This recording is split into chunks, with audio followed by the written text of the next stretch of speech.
우리 옆에 있는 분하고 인사하시겠습니다. 잘 오셨습니다. 반갑습니다. 시작. 잘 오셨습니다. 반갑습니다. 잘 오셨습니다. 잘 오셨습니다. 그러니까 아주 오래간만에 만난 사람들과 같이 생각이 듭니다. 잘 오셨습니다. 갑자기 날씨가 추워지고 있습니다.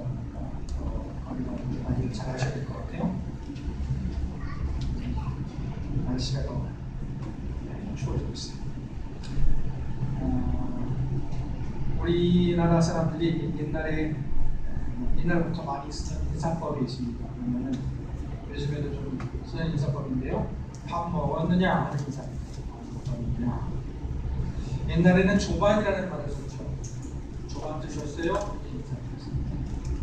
그리고 요즘에도 식사하셨어요? 그런 인사를 아직도 하고 있습니다. 또 우리나라 사람들이 자주 못 만나는 친구에게 가볍게 전화하면서 인사할 때, 아니면 뭐 스쳐 지나가면서 인사할 때 밥 한 번 먹자 하는 것이 그 인사입니다. 제가 아는 한 목사님은 강원도 홍천 분인데, 이분은 30이 돼서, 이분 얘기를 정말 다 쪄질지 과장법이 있는지 어쩔지 모르겠는데 30이 돼서 처음 쌀밥을 드셨다고 합니다. 연세가 많이 드신 분이 아니고 올해 이제 한가위신 분이고, 아마 계속 얘기하시는 거 보니까 정말 아마 굉장히 어려운 가정에서 사셨던 것 같습니다. 이분 사모님이 전북 정읍분이에요. 이 목사님이 30 넘어서 결혼을 했는데, 정읍분인데 이 사모님을 보고서 인사하러 처가에 갔다고 합니다. 결혼하기 전에 간 것이죠. 정읍에 가보니까 처가에 쌀가마니가 쌓여있게 됩니다. 그래서 깜짝 놀라면서 이 사람을 꼭 잡아야겠구나. 그래 내가 밥을 안 먹고 막 이렇게 자기구나 라는 생각을 해서 이 사람을 꼭 잡았다고 합니다. 밥은 우리 인간이 살아가는 데 있어서 가장 기본적인 모습입니다. 창세기 1장에 보면 하나님께서 세상을 지으신 다음에 아담과 하와에게, 사람들에게 푸른 식물을 먹을거리로 주셨다고 했습니다. 그리고 창세기 9장에 보면은 노아 홍수 이후에 노아와 그의 식구들에게 하나님께서 산 동물, 죽은 동물이 아니죠, 산 동물과 푸른 식물을 또 먹을거리로 주셨다. 그리고 다만 피는 먹지 말라 이렇게 말씀을 하셨습니다. 그런데 성경은 우리에게 또 다른 양식이 있다, 즉 먹을거리가 있다 하는 사실을 말씀해 주고 있습니다. 그것은 바로 하나님의 말씀입니다. 성경은 하나님의 말씀이 우리에게 음식과 같다라고 말합니다. 우리가 살려면 음식을 꼭 먹어야 하는 것처럼 우리가 살려면 하나님의 말씀이 꼭 필요하다라는 것입니다. 신명기 8장 3절 말씀을 보면, 3장 8절 말씀을 보면 유명한 말씀이 있습니다. 8장 3절 말씀이죠. 너를 낮추시며 너를 줄이게 하시며 또 너도 알지 못하며 네 조상들도 알지 못하는 만나를 내게 먹이신 것은, 하나님께서 만나를 주셨잖아요. 이 만나를 주신 것은 단지 육신을 위해서 주신 것이 아니라 사람이 떡으로만 사는 것이 아니고 여호와의 입에서 나오는 모든 말씀으로 사는 줄을 내가 알게 하려 하십니다. 예수님께서 성령에게 이끌려서 광야에서 금식하며 기도하셨죠. 이렇게 사탄은 예수님을 유혹하면서 내가 만일 하나님의 아들이라면 이 돌들에게 명령을 해서 떡이 되게 하라 라고 유혹을 했습니다. 그런데 예수님께서 바로 신명기 8장 3절 말씀을 인용해서 사람은 떡으로만 사는 것이 아니라 하나님의 입으로 나오는 모든 말씀으로 살 것이다 라고 해서 유혹을 물리치셨습니다. 인간에게는 다양한 욕구가 있습니다. 식욕이 있죠. 음식을 먹어야 되고 다른 사람과 교제하고 싶은 욕구가 있습니다. 대화하고 교제를 통해서 이 욕구가 충족되어야 합니다. 문화적 욕구가 있습니다. 문화적인 체험이 필요하죠. 작년에 연신교회에서 노회였던 것 같은데 제가 노회가 있어서 노회를 하고 혼자서 다른 분들은 다 이렇게 서로 인사하시고 커피도 많이 주시고 그러는데 딱 인사하고 싶은 생각도 별로 없고 그래서 그냥 혼자 커피를 마셨습니다. 커피를 책을 딱 폈어요. 책을 펴서 그래서 시집을 하나 꺼내줬습니다. 어떤 동인지였는데 그 시의 내용은 잘 기억나지 않습니다만 그 시를 읽으면서 제 마음이 치료되는 것을 느꼈던 것을 기억을 하고 있습니다. 시를 읽으면서 제 그 당시의 마음이 굉장히 거칠구나 하는 것을 느꼈습니다. 그리고 거칠구나 하는 걸 느끼면서 동시에 제 마음이 좀 풀리고 치료되는 것을 느낄 수가 있었습니다. 이와 같이 글을 읽는다든지 그림을 본다든지 노래를 한다든지 문화활동을 하면서 치료가 일어납니다. 또 우리 인간에게는 자연과 교감하고 하는 것은 요구가 있습니다. 우리 교회 우리 특히 여자분들이 저에게 호소하시는 거죠. 제발 구경 좀 가자 얘기를 많이 말씀하시는데 그래서 우리 꼭 필요한 요소이기 때문입니다. 강을 좋아하고 또 산이나 바다를 좋아하는 것은 이런 피조물과의 교감을 통해서 치료가 이루어지기 때문입니다. 제가 그것을 확실히 느낀 적이 있는데 이쪽에 공무원주택 뒤에 그 산이 있죠. 거기에 산책하고 오면 확실히 스트레스가 풀리는 걸 느꼈습니다. 근데 그 과학적으로도 피톤치도라는 것이 나와서 그런다고 하는 얘기를 들은 적이 있습니다. 근데 성경은 인간은 하나님이 필요한 영적 존재라고 말합니다. 그리고 하나님의 말씀은 바로 우리의 영적 필요를 채워줄 수 있는 양식이 되는 것이죠. 음식이 되는 겁니다.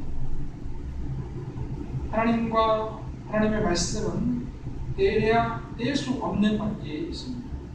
하나님을 사랑한다고 말하는 사람은 하나님의 말씀에 순종해야 된다라고 성경은 말하고 있습니다. 신방을 할 때 시편 128편 말씀을 많이 읽습니다. 여호와를 경외하며 그의 길을 걷는 자마다 복이 있도다. 내가 내 손이 수고한 대로 먹을 것이라 내가 복되고 형통하리로다. 내 집 안방에 있는 네 아내는 결실한 포도나무 같으며 내 식탁에 둘러 앉은 자식들은 어린 감람나무 같으리로다. 말씀 여러분 다 좋아하시죠? 이 말씀을 어느 가정에서 하셔도 다 은혜가 되는 것 같은데 제가 청년 때 저희 교회 목사님이 저희 가정에 오셔서 바로 이 말씀을 읽어주셨던 기억이 납니다. 시편 128편 말씀을 읽어주시니까 우리 가정이 그냥 복을 받는 것 같은 그런 생각이 들었습니다. 그런데 우리는 이 말씀에서 복을 주시겠다는 말만 들고 올라갑니다. 복의 조건이 먼저 주어집니다. 여호와를 경외하며 그의 길을 걷는 자마다 복이 있도다 라고 했습니다. 여기서 여호와를 경외한다 하는 것은 하나님을 두려워한다 하는 것이고 그의 길을 걷는다 하는 것은 하나님 말씀에 순종한다 하는 것이 되겠습니다. 우리는 시편 1편 말씀도 좋아하죠. 시편 1편 말씀은 복 있는 사람은 라는 말씀으로 시작이 됩니다.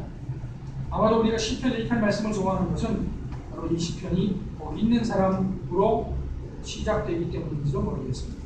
언젠가 제가 지하철에서 2호선 지하철을 전도하면서 전도를 했습니다. 내비게이션에서 나온 내비게이션이 아니라 내비게이터죠. 선교단체 내비게이터에서 나온 69절 말씀을 가지고 있었는데 그중에서 제가 시편 1편 말씀을 그 자리에 앉아있는 아주머니에게 읽어드렸어요. 이렇게 보여드렸어요. 보여드렸는데 그 말씀을 보면서 시편 1편 말씀을 그 아주머니가 읽으시더라고요. 보면서 예수 믿지 않는 분인데 은혜를 받는 것을 본 적이 있습니다. 그래서 제가 놀랐어요. 어떻게 이렇게 예수 안 믿는 분이 시편 1편 말씀을 보고 단박에 은혜를 받을 수 있을까 그런 생각을 한 적이 있습니다. 시편 1편은 복 있는 사람은 악을 멀리하고 하나님의 말씀을 즐거워하여 주야로 묵상하는 자다라고 했습니다. 여기서도 하나님의 말씀이 강조되고 있습니다. 하나님의 말씀은 구약 시대에만 강조된 것이 아닙니다. 신약 시대에도 하나님의 말씀은 강조되고 있습니다. 요한복음에 보면 예수님 말씀하시기를 나의 계명을 가지고 지키는 자라야 나의 제자다라고 말씀을 하셨습니다. 예수님은 사탄의 시험을 이기실 때에 하나님 말씀으로 이기셨습니다. 예수님의 가르침은 사실 구약 성경을 기초로 한 것이었습니다. 성경은 하나님의 말씀이 우리의 양식이 된다고 말씀하고 있습니다. 우리의 양식, 얼마나 기초적인 것이고 얼마나 중요한 것인가 하는 것을 알 수가 있는 것이죠. 우리가 복을 받으려면 하나님을 경외하고 하나님의 말씀에 순종해야 한다고 말합니다. 성경 전반을 통해서 하나님 말씀의 중요성을 알 수가 있습니다. 오늘 읽은 말씀도 하나님 말씀의 중요성을 말해주는 말씀인데요. 주의 말씀은 내 발의 등이요 내 길의 빛이니라. 하나님 말씀이 어떤 중요성이 있는가 하는 것을 단적으로 말해주는 것이죠. 빛이 중요한지, 얼마나 중요한지 알면 하나님 말씀이 얼마나 중요한지 알 수가 있겠습니다. 하나님 천지를 창조하실 때 제일 먼저 창조하신 것이 빛이었습니다. 하나님께서 빛을 제일 먼저 창조하신 것은 다른 피조물들에게 에너지를 공급하시기 위해서 창조하셨다라고 볼 수 있습니다. 우리는 빛의 혜택을 보며 삽니다. 빛이 없으면 우리는 살 수가 없습니다. 빛이 없으면 볼 수가 없습니다. 여러분 중에서 아마 눈이 좋으신 분들 계실 거예요. 저는 TV를 많이 봐요. 눈이 나빠졌는데 대학 졸업할 때까지는 안경을 안 썼습니다. 대학원 들어가면서 안경을 쓰게 돼요. 그때는 눈이 그래도 괜찮았는데 점점 나빠요. 요즘에 더 나빠집니다. 침침해지고 뻐근해지기 때문에 우리가 사물을 보기 위해서는 두 가지가 필요하죠. 눈이 필요하고 빛이 필요합니다. 하나님은 우리에게 눈을 주셨고요. 또 빛도 주셨습니다. 우리 시력이 아무리 좋아도 빛이 없으면 볼 수 없습니다. 물론 시력이 나빠도 하나님께서 또 은혜를 주셨는데 촉각을 주셨습니다. 촉각. 딱 소리 나갔다. 또 촉각을 주셔서 촉각. 그것도 은혜다 하는 생각이 듭니다. 하나님의 말씀이 빛이라는 것은 하나님의 말씀이 우리의 길을 비춰준다 하는 것입니다. 전기 때문에 우리는 밝은 세상을 살고 있습니다. 그러나 우리의 내면은 밝지만은 않은 상태에 있는 것 같습니다. 우리의 마음에는 어둠이 아직도 많이 남아 있습니다. 주의 말씀은 내 발의 등이요 내 길의 빛이다 라고 했습니다. 하나님의 말씀이 우리 안에 있으면 우리의 마음이 밝아지게 된다 하는 것입니다. 하나님의 말씀은 다양한 경로를 통해서 우리에게 주어집니다. 피조물을 통해서 주어집니다. 하늘의 달과 하늘의 해와 별과 산천 초목을 통해서 하나님께 말씀하시죠. 또 양심을 통해서 주어집니다. 하나님은 우리 마음속에 말씀하시죠. 조용히 성경 말씀을 통해서 말씀하시고 예배 중에 말씀하시고 성도의 예배를 통해서 하나님의 말씀이 주어집니다. 그 중에서 성경 말씀은 우리가 가장 접근하기 쉽고 안전한 말씀의 항목입니다. 우선은 성경을 꾸준히 읽는 게 필요하겠습니다. 그리고 기억하는 게 필요합니다. 그리고 암송이 필요한 것이죠. 그리고 중요한 것은 적용하는 그리고 순종하는 것이 필요하겠습니다. 우리는 살면서 여러 가지 문제들을 만나게 됩니다. 그때마다 우리는 답을 해야 되죠. 매일 답을 해야 됩니다. 한 번 답이 주어지고 끝이면 좋겠는데 매일 매 순간 새롭게 답을 해야 됩니다. 그때 우리에게 답을 제공해 주는 것이 하나님의 말씀입니다. 비유적으로 말하자면 세상은 어둠 속에 있습니다. 우리는 그 어둠을 헤치고 나가야 합니다. 그리고 하나님의 말씀은 우리에게 등불과 같은 아멘. 브러쉬 있잖아요. 브러쉬. 요즘엔 뭐 가로등도 많고 또 많은 전기분들이 다 있기 때문에 브러쉬의 필요성을 못 느낍니다만 그전에는 절대적으로 브러쉬가 필요했습니다. 하나님 말씀은 바로 빛입니다. 우리의 삶을 비추는 빛입니다. 여러 가지 이유로 우리는 하나님의 말씀을 외면하고 그냥 어둠 가운데 있기를 고집합니다. 분주하다고 해서 하나님의 말씀을 외면합니다. 세상의 풍조를 핑계대면서 하나님의 말씀을 외면하기도 하고 이기심 때문에 하나님의 말씀을 외면하기도 하고 때로는 강팍함 때문에 하나님의 말씀을 외면합니다. 여러분 바로의 마음을 혹시 여러분이 내가 이 바로의 마음을 가지고 있구나 하는 것을 느끼신 적이 있을 때가 있을 겁니다. 저도 그런 걸 느낄 때가 있는 것 같습니다. 분명히 하나님의 뜻이 아닌데 엇나가는 거죠. 그러나 우리가 자유를 얻고 생명을 얻기 위해서는 하나님의 말씀에 등불을 그래야 하나님이 주시는 진정한 복을 누리게 됩니다. 벌써 2016년 1월 마지막 휴일입니다.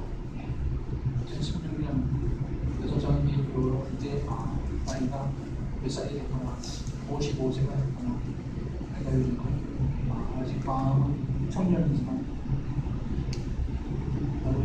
조금씩 나이가 들어가는 생각이 드는데 벌써 이제 1월달이 지나갔습니다. 저는 50kg로 지금 가고 있는데 70kg로 가고 계신 분이 계시고 80kg로 가고 계신 분이 계시고 하나님 말씀이 우리의 등불이 될 수 있기를 바랍니다.